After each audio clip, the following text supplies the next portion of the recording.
Finalmente algum encontro entre a Argentina e o Papa Francisco. Desde que ele assumiu o papado em 2013, ele não havia ido ao seu país. Na verdade, não foi até agora, é o seu país que foi até ele, por meio do presidente agora eleito, Javier Milei.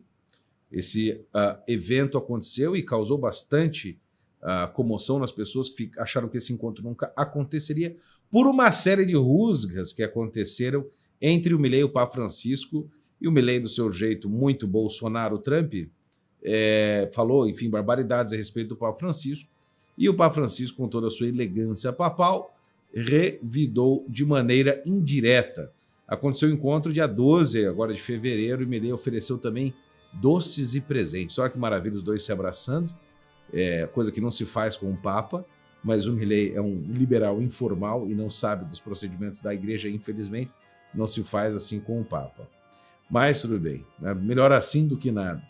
Em declaração aos jornalistas, o presidente afirmou que o Papa Francisco expressou satisfação com o programa econômico e as medidas sociais adotadas pelo governo agora, para quem chamava o Papa de comunista, né? A reunião entre o Francisco e Milei abordaram questões econômicas e durou aproximadamente 1h10. Durante a conversa, Milei pediu desculpas por certas declarações anteriores, sendo respondido pelo Papa que tais equívocos são erros comuns da juventude, segundo informações do IFOBEI, ou seja, chamou de moleque. O Papa Francisco chamou ele de moleque. Porque o presidente argentino também presenteou o Francisco com o livro de Jesús Huerta de Soto, que é um economista espanhol frequentemente citado em seus discursos. Em setembro do ano passado, em entrevista à emissora de televisão Telam, Francisco alfinetou o então candidato Milei sem citá-lo diretamente. O pontífice disse, fez uma comparação entre Milei e a história do famoso flautista de Hamelin, ou Hamelin, né? Que é um personagem do folclore alemão que tem uma história muito curiosa de 1284, que conta-se que aquela cidade de Hamelin estava infestada de ratos e ninguém resolveu o problema, chamaram o tal flautista e que ele prometia resolver o problema. E qual que era a solução? Ele tinha um poder de encantamento na sua flauta, né? E quando ele tocava a flauta, ele encantava qualquer pessoa ou coisa, ou bicho, etc. E então ele falou, olha, eu até tiro os ratos da cidade, só que vocês têm que me dar um pagamento. E as pessoas da cidade prometeram a ele uma moeda para cada cabeça de rato que ele apresentasse.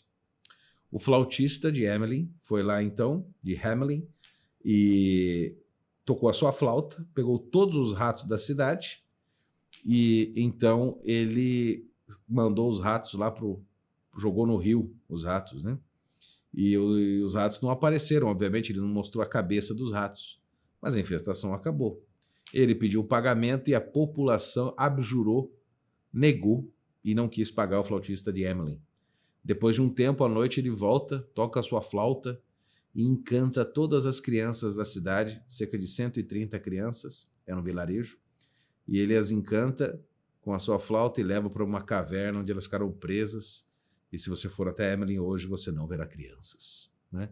Esse é o conto do flautista de Hamelin, né? E o pontífice insinuou que ele seria um flautista de Hamelin, né? Que ele encanta e depois vai fazer algo ruim. Ele resolve o problema, mas depois vai causar um problema ainda maior, porque você não vai conseguir pagar o que ele quer. Basicamente é isso. E as palavras do Papa Francisco foram: tenho muito medo desses flautistas de Hamelin, porque são encantadores. Se fossem serpentes, não me importaria. Mas são encantadores. Eu não sei por que não se importaria, né? Mas são encantadores de gente. E terminam afogando-as, como os ratos, né? Há gente que acredita que é possível sair de uma crise dançando ao som da flauta, com salvadores que surgiram de um dia para o outro. Não. A crise deve ser assumida e superada sempre para cima. Olha, o Papa Francisco não está errado, ou seja, questões salvadoras de um dia para o outro ninguém resolve. E o Milei também não prometeu nada disso. O que ele prometeu é fazer diferente do que está sendo feito na Argentina hoje, ou seja, no ano passado, até o ano passado. Ou seja, medidas econômicas socialistas quebrando o governo, monopolizando o poder, empobrecendo a população que estava chegando às beiras da barbárie. né, por medidas econômicas obviamente erradas, coisa que ele entende, né, de economia. Aí já está provando que é um sucesso, tanto que depois foi elogiado pelo próprio Papa Francisco quando ele apresentou as medidas econômicas que ele tomou, e políticas, sociais, enfim. Né? Então, assim, eu fico muito feliz que isso tenha acontecido, porque eu já tinha achado que ia melar. Porque o Papa Francisco tinha prometido, ou pelo menos anunciado, que estava com intenções de ir à Argentina, talvez nesse ano, em 2025. 2025 eu acho difícil porque vai ser ano de jubileu. E vai ser um ano com muitos eventos na igreja ano que vem. E mais outras coisas. 2025 vai ser um ano emblemático para nós no ponto da igreja. Tá? E também o ano que vão começar a serem implantadas as medidas do sínodo que termina esse ano em outubro. E aí então, por essa ocasião, porque assim, o que o Milei foi fazer lá? Foi prestar honras apenas? Não, ele foi lá para participar da canonização da primeira santa argentina, que é Santa Maria Antônia de San José. Né? O seu nome é Maria Antônia de Paz e Figueroa.